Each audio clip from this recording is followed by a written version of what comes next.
Fala fiel, mais um vídeo aí no canal. Vamos falar aí do empate do Coringão lá em Limeira, né? Inter de Limeira 0, Corinthians também 0, né? Aproveitando aqui pra falar pra vocês darem uma passada também no pós-jogo do Loucos do Bando, né? Que a gente acabou fazendo a cobertura lá também, né? E agora os pré-jogos e os vídeos especiais vão acabar sendo lá, tá? Eu acho que aqui vai ficar só os vídeos ali de até um minutinho da arena que eu puder gravar ali mais rapidão, talvez um vídeo aqui ou ali que eu tô planejando aqui de algumas coleções que eu tenho, né? Mas o conteúdo de jogo aqui, opiniões, vai ficar mais lá no Loucos, beleza? Enfim, só pra salientar aqui no começo desse vídeo, tá, galera? Se vocês estão esperando que alguém vai aqui ficar metendo pau no trabalho do Lázaro, que esse time é um lixo, que estou preocupado, que meu Deus do céu, vamos ser rebaixado, esse time não dá, que bosta, né? Esse não vai ser o intuito do vídeo, tá, galera? Tentar fazer aqui mais uma análise da partida que eu vi ali, que foi uma partida ruim, todo mundo já sabe, se já é chovendo molhado, né? Mas eu queria destacar nesse pós-jogo aqui algumas coisas legais que eu vi do trabalho do Lázaro aí nesse jogo, né? Eu, particularmente, achei bem interessante e eu achei que ele teve não, né? Tem um domínio muito legal nesse elenco aí de saber as características dos jogadores, né? Eu vou apontar aqui durante o vídeo e aí vocês ficam livres aí pra concordar, discordar, enfim. Fica a critério de vocês aí nos comentários, né? Total liberdade pra todo mundo falar o que bem pensa, né? Só tô falando aqui essa introdução de que não vai ter quebra-quebra, esse tipo de coisa. Porque eu acho que agora não é o momento, tá ligado? É a terceira partida do ano e a gente já sabe mais ou menos o que tá errado e o que tá certo. Mas assim, você, tipo, ganhar o jogo tá uma maravilha, né? Igual foi contra o Água Santa. E empatou o jogo, ou jogou relativamente mal no outro jogo, tá tudo péssimo. Pô, esse também não é o caminho, né? No meu ponto de vista, né? Vamos lá, o Corinthians aí foi a campo, né? Com o Cássio. Na lateral direita, o Fagner. O Rafael Ramos, a dupla de zaga Mendes e Gil. Na lateral esquerda, o Matheus Bidu, estreante, né? O primeiro volante ali ficou. Na verdade, vou falar aqui a trinca de meio-campistas, né? Ficou o Duqueiroz, Cantinho e Juliano. E no ataque ficou Romero, Roger Guedes e Yuri Alberto, né? Como vocês sabem, o Gil voltou pro time aí, o Balbana vai descansar, né? O Lázaro tinha dado uns insights aí na coletiva pós-jogo do Água Santa, né? De que talvez poderia dar uma mesclada aí, porque é jogo de 3 em 3 dias, enfim, né?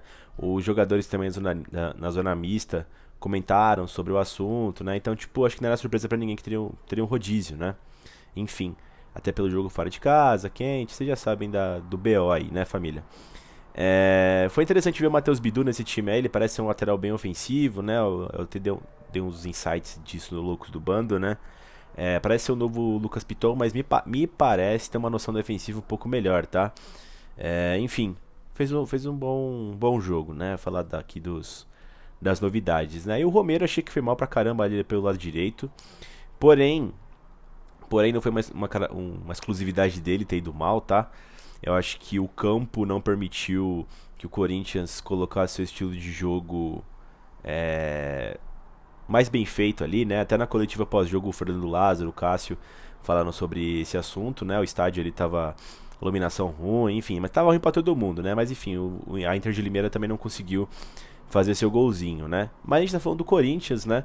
E a gente espera que o Corinthians vença equipes de menor expressão, né? Mas é começo de temporada, acredito também que o Corinthians vai evoluir, não é o fim do mundo, como eu disse, né? Mas foi o primeiro tempo muito ruim do Corinthians, tá? Achei o Corinthians muito espaçado na defesa, não sei se foi por causa é, dos novos jogadores ali embutidos no jogo ali, as novas opções, né? Por causa da rodagem do elenco, né? Mas estava muito espaçado, né? Até parecia que o campo era maior de Limeira, né? Então, eu achei que essa parte foi um pouco ruim do Corinthians, né? E isso se traduziu nas oportunidades de jogo, né? O Corinthians teve uma chance só com o Roger Guedes o primeiro tempo todo. E a Inter de Limeira criou um pouco mais, né? Chance clara teve uma, que foi a melhor chance do jogo todo, que saiu um cara a cara do Cássio com o Igor Telly, se eu não me engano. O Cássio fez uma puta de uma defesa. Essa defesa garantiu o ponto do Corinthians, tá? Devido ao Cássio e sua grande defesa. Mas agora vamos analisar um pouquinho a parte tática, cara. Achei uma coisa interessante, tá? A defesa continua um pouco ruim ali, um pouco exposta, porque o Corinthians agora tá trabalhando mais com a questão da posse de bola, né? Eu acho que a gente já falava isso desde o ano passado, né? E por mais que o VP tentasse uma coisa mais intensa e tudo mais ali com os jogadores, quando você pega a característica de elenco do Corinthians, né? Você vê que é um time que tende a ficar com a posse de bola, né? o elenco montado, aí você pode concordar ou discordar, ele é um elenco mais técnico do que a gente está acostumado nos últimos anos do Corinthians. Eu julgo que é um bom time, tá, do Corinthians, não é um time ruim. Só que tem características diferentes dos times que a gente se acostumou ao decorrer dos últimos anos aí, com muitas vitórias, né? Um time mais no contra-ataque, mais ali no contragolpe, né? Então a gente tá com um escopo agora mais de proposição de jogo, né? E ficou claro que pode dar certo, tá? O Corinthians, quando ele. No único momento de todos os confrontos contra o Flamengo ano passado, que foi na final, lá no Rio de Janeiro, e o Corinthians conseguiu tomar a bola do Flamengo, o Corinthians só é melhor que o Flamengo. Então, assim, o Corinthians tem capacidade de conseguir botar esse estilo de jogo em prática, mas tem que ter a posse de bola, né? E aí eu acho interessante que o Lázaro ele colocou alguns elementos disso, né? Por exemplo, quando saiu a escalação inicial do jogo ali, eu imaginei que o Juliano fosse fazer a do Renato Augusto, que foi contra o Água Santa, fazer na meia esquerda ali. Eu imaginei que o Romero fosse fazer o meia, que fez o Adson, né? Porque parece que o Romero fez essa posição lá no Cruz Azul, nessa última estadia dele. Então eu falei assim, pô, tô achando que o Lázaro vai querer manter o 4-4-2, aí vai mudar algumas peças. Porém, depois na coletiva, né, e ao decorrer do jogo, você viu que foi um 4-3-3 full mesmo, né, o jogo todo, né? E aí teve uma característica interessante, né? Ele deixou o Duqueiroz de primeiro homem e deixou o Cantígio pelo lado esquerdo, né? E geralmente o Cantígio faz o primeiro homem, né? Ele que faz a saída de bola, né? Mas como o Juliano não tem essa característica de virar o jogo, igual o Renato faz de próprio Cantígio, o Lázaro optou por deixar ele pelo lado direito, né? Para encostar no Romero, o que não aconteceu durante o jogo, né? E quem faria as viradas de bola seria o Cantígio, porque ele tem essa pegada igual a do Renato, né? Que tem esse passe mais refinado, né? O que também não deu certo, porque o gramado estava horrível, né? E você teve poucas, quase nenhuma, né? Ultrapassagem do Romero, do Rafael Ramos com essa jogada aí do Corinthians, né? E pelo lado esquerdo ele espetou o Matheus Bidu. Mas assim, acabando dando certo, até por questões ambientais ali da partida, né? O gramado estava zoado, né? Mas eu achei interessante essa proposta, né? Depois eles inverteram, colocaram o Juliano pelo lado esquerdo, o Cantígio veio fazer o primeiro homem, o Duqueiroz fez do lado direito, né? O Roger até se apresentou um pouco mais, deixou o Romero e o Yuri Alberto enfiados. Então assim, embora não tivesse grande resultado essas mudanças que eu tô falando no meio de campo, eu achei muito legal, cara. Eu achei muito interessante essa variedade ali que o Lázaro tentou trazer, né? De mudar as peças dos locais, né? Porque assim, por exemplo, eu tô falando isso que eu achei importante, porque ano passado contra o São Paulo mesmo, em todas as partidas contra o São Paulo, o Rogério Ceni conseguiu anular a maior parte do tempo os meio-campistas do Corinthians, tá? Isso seja com o Vitor Pereira, ou até um pouco antes com o Silvinho, né? Porque quando o Vitor chega ele já tem um jogo contra o São Paulo, né? O Rogério colocou um dos jogadores deles lá pra marcar o Renato Augusto. E pô, o Renato talvez seja o nosso melhor jogador criativamente falando. Ele foi anulado, né? Então assim, contra o Água Santa mesmo, deixou o Adson ali de bucha de canhão, né? Pra sofrer o primeiro impacto. O Renato está protegido, conseguir fazer as jogadas por trás, né? Saindo um pouco daquele mito ali de que o Renato tem que jogar perto dos atacantes. Isso não é verdade. O Renato tem uma característica mais por trás, né? Então, na minha opinião, na minha concepção, o Lázaro me mostra bastante conhecimento nos atletas que tem, tá? E eu não sou nenhum especialista, sou só um cara que vê os jogos do Corinthians, que torce pro Corinthians. Acompanhei todos os jogos durante o ano e é fácil você fazer algumas análises óbvias, sabe? Por exemplo, esse jogador aqui, ele jogou muito contra esses três times, tá? Em que posição que ele jogou? Você analisa lá e vê, pô, o Renato sempre jogou como esse segundo homem ali no meio campo. As melhores partidas do Renato é quando ele vem lá de trás, cara. Quando ele faz a saída de bola até, caído pelo lado esquerdo. Não é opinião minha, o bagulho tá acontecendo, né? Então isso eu achei interessante. Mas isso no livro é o fato do Corinthians ter jogado mal, tá?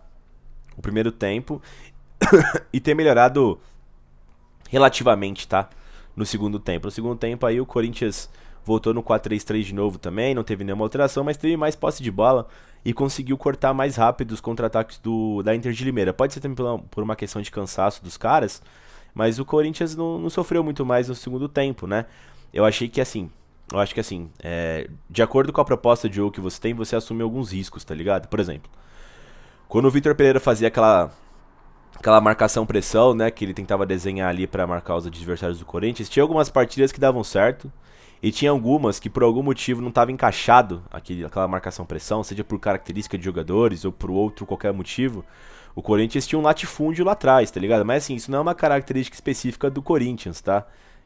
Quando você faz a marcação-pressão, só o Corinthians deixa lá atrás, né? é um efeito colateral que dá. Os melhores times do mundo têm essa questão. Só que você tem que acertar mais pra ficar mais coeso, né? E, enfim, tentar chegar mais perto da perfeição, né? Então, dessa forma que o Corinthians tem mais a posse de bola, tá com as linhas altas, tentando quebrar a defesa da Inter de Limeira. A gente pode reclamar aqui de que não deu certo, mas foi a tentativa usada, você vai estar exposto a contra-ataques. E o Corinthians conseguiu até que sair bem matando esses contra-ataques, né? O problema que eu achei é de um jogador específico ali que ficou a parte o tempo todo. Eu achei que o Juliano não conseguiu entrar em nenhuma parte do jogo conectado na partida, tá ligado? Não achei que ele encostou no Roger, não achei que ele encostou no Romero. Eu acho que ele era o cara fundamental pra fazer essas combinações. Quando o Renato Augusto entra na partida, né? Que entrou o Renato, entrou o Rony, entrou o Fagner, entrou o Adson, entrou o Fábio Santos, né? No lugar do Juliano, Cantígio, Ramos, Romero e Bidu, respectivamente, né? O Renato encostou mais no Roger, né? Tipo, as jogadas começaram a sair um pouco mais, nada muito, tipo, muito diferente do que aconteceu a partida toda, mas eu vendo ali, eu vi que teve uma construção, sabe, de coisas acontecendo, e a gente espera que o Corinthians melhore, né? Não é como... Eu digo isso, cara, porque assim, o primeiro jogo contra o Bragantino eu achei péssimo do Corinthians, assim, ridículo. Tem todos os motivos que teve lá, e o que mais me deixou com raiva é que, assim, por mais que tenha a questão do condicionamento físico, do entrosamento, eu não achei que o Corinthians competiu, sabe? Chegou junto, brigou com os caras, e isso não foi uma característica do começo de ano. Já vi isso várias vezes no ano passado. Algum jogo ou outro o Corinthians desligava, tá ligado? Essa pressão. Parece que tem que estar com um alto-falante na cabeça de cada jogador ali pra eles fazer o básico ali, né? Isso dá raiva, tá ligado? E aí contra o Água Santa você vê a equipe mais ligada e tudo mais. E o Água Santa é infinitamente pior do que o Corinthians e que o Bragantino.